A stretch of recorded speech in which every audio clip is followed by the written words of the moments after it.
Most people who make it hate their own success. They don't say it out loud. They can't. Because from the outside, they look like they won. The numbers are there. The photos are there. The life they promised themselves at 23, they built it. And still, at 11 p.m., when the screen goes dark and nobody's watching, there's something heavy in the chest they can't name. Anthony Bourdain said it once, almost as a joke. I'm successful on paper, but then I go home and I'm still me. 3 years later, he was gone. This isn't a video about Bourdain. It's a video about a question that took me years to ask out loud and longer to answer honestly. If I'm winning, why do I still feel empty at sunset? The answer isn't what the self-help industry is selling you. It's older, quieter, and it has nothing to do with working harder. Stay with me, because by the end of this video, you'll know exactly which game you've been playing, and whether it's the one worth winning.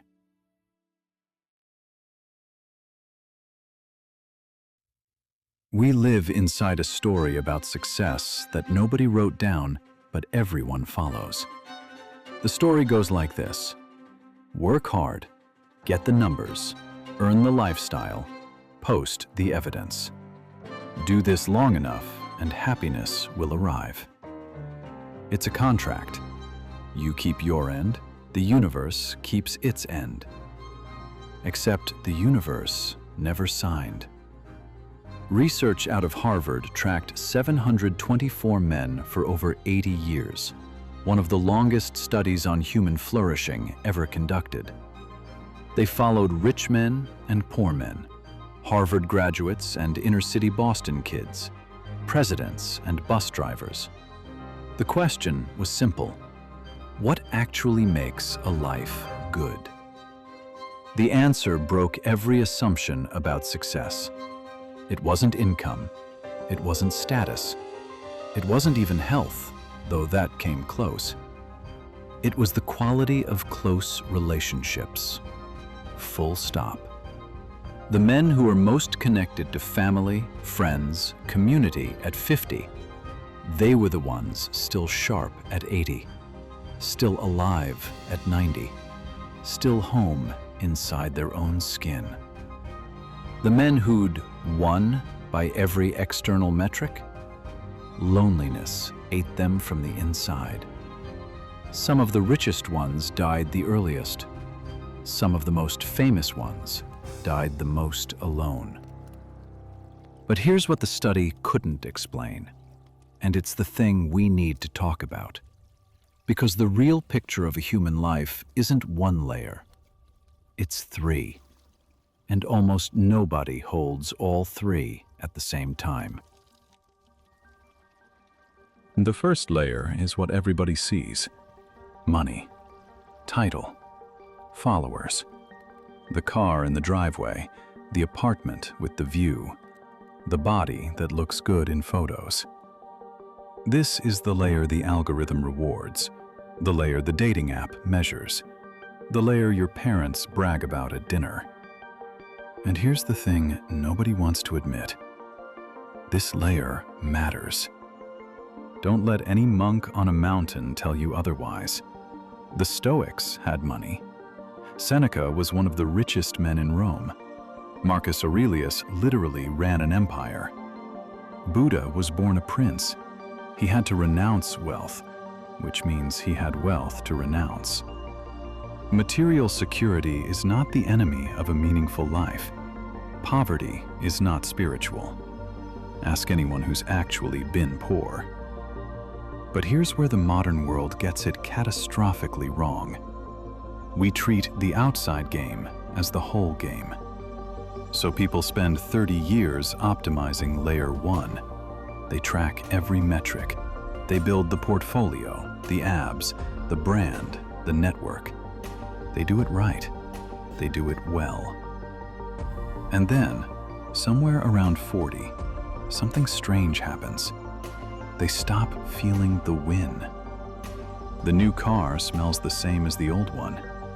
The bigger house echoes more at night. The promotion lands on Monday, and by Wednesday, they're already scanning for the next one. Neuroscientists call this the hedonic treadmill. Your dopamine resets. What used to light you up becomes the new baseline, and the chase has to escalate just to feel normal. But there's something worse hiding underneath, and it's the thing that sends successful people to therapy at 43.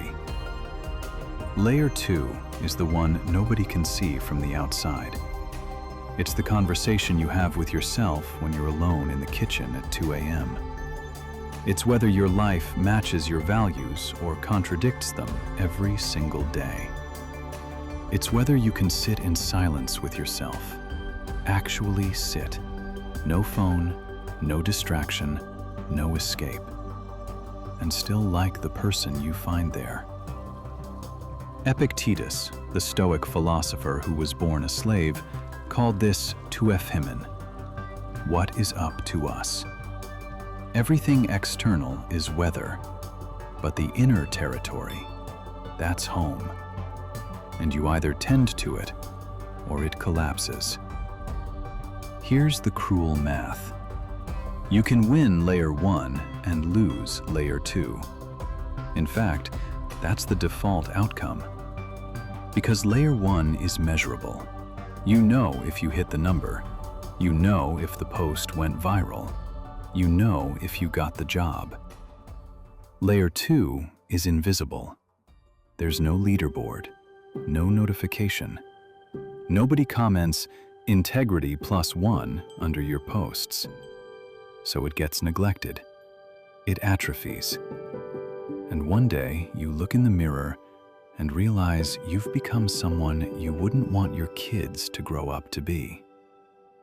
This is why so many successful people secretly hate their lives. They've built something impressive on the outside while abandoning themselves on the inside. They kept the promises they made to clients, to bosses, to algorithms, and broke every promise they made to themselves. Howard Hughes built an empire and died alone in a hotel room, fingernails grown long, refusing to see another human being. He had layer 1 completely. Layer 2 was ash. Marcus Aurelius, though, he had both. He literally ran the most powerful empire on earth. And at night, in his tent, he wrote in his journal, "Waste no more time arguing what a good man should be. Be one." He wasn't writing for us.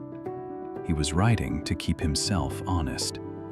Because he knew, the moment you stop tending the inside, the outside starts to rot from within. But even layer 2 isn't the whole story. And the third layer is the one that kills people when it's missing. Layer 3 is the tribe.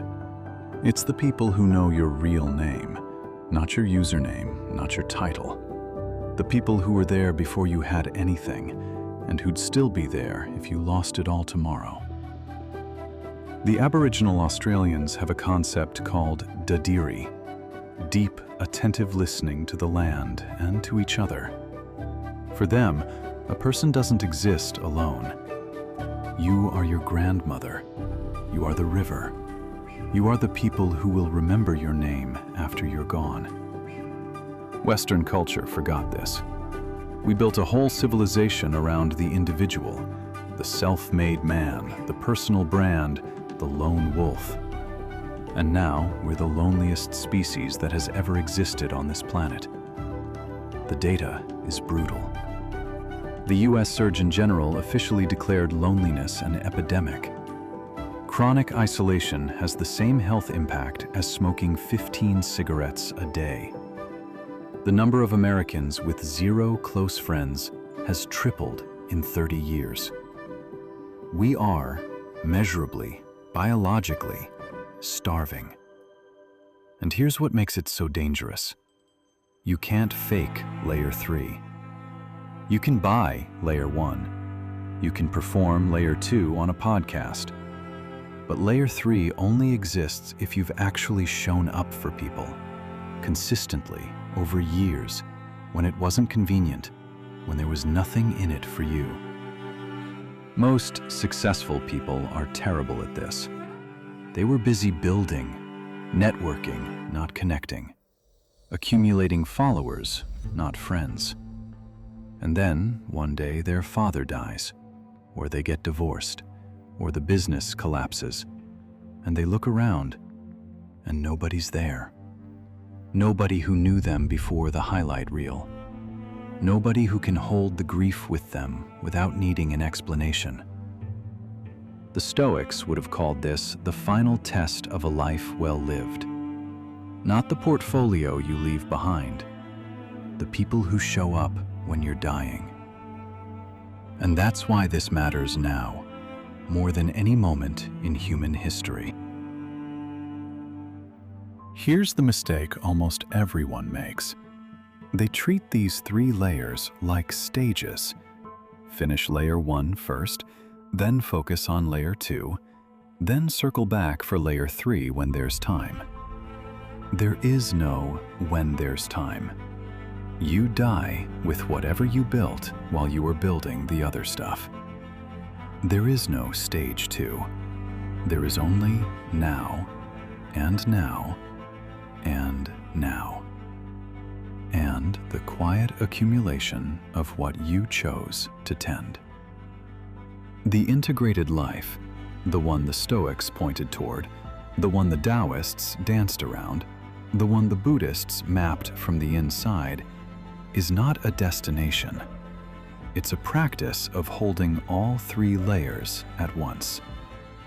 Working on your craft while being honest with yourself, while showing up for people who matter to you. This sounds simple. It's brutally hard. Because the modern world will reward you for neglecting 2 of the 3. Optimize layer 1 and ignore the rest, and the algorithm will give you 1,000,000 followers. Perfect layer 2 in isolation, and you'll write a great journal nobody reads. Give everything to layer 3, and your own life will fall apart. The art is the balance. And balance isn't static. It's a constant, living recalibration. Lao Tzu wrote, "The master does nothing, yet nothing is left undone." He wasn't talking about laziness. He was talking about a person so aligned across all 3 layers that life stops feeling like war. That's the thing nobody told you about success. It's not what you build. It's what stays standing when the lights go out. So here's where it gets personal. Right now, in your life, not the one you're planning, the one you're actually living, which layer have you been playing? If you died tomorrow, which of the 3 would feel finished? Which would feel like you never even started? Most of us are 80% on one, 15% on another, 5% on the third. That imbalance isn't failure, it's information. It's your life telling you, loudly if you'll listen, where you've been pretending that one game was the whole game. You can change the ratio. Not in a year, this week. Call the friend you've been too busy to see. Sit in silence for 10 minutes without reaching for your phone. Say the hard, true thing to the person you've been lying to with politeness. None of this will show up on your resume. None of this will trend. But when you're 83, sitting on a porch somewhere, watching the light change the way it does only at the end of a long day, this is what will be there. Or it won't. Success isn't what you build. It's who's still there when the lights go out. Which layer have you been neglecting? Drop it in the comments. No judgment, just honesty. Subscribe for more on what it actually means to live well. And remember, the life that looks the best from the outside isn't always the one worth being inside of.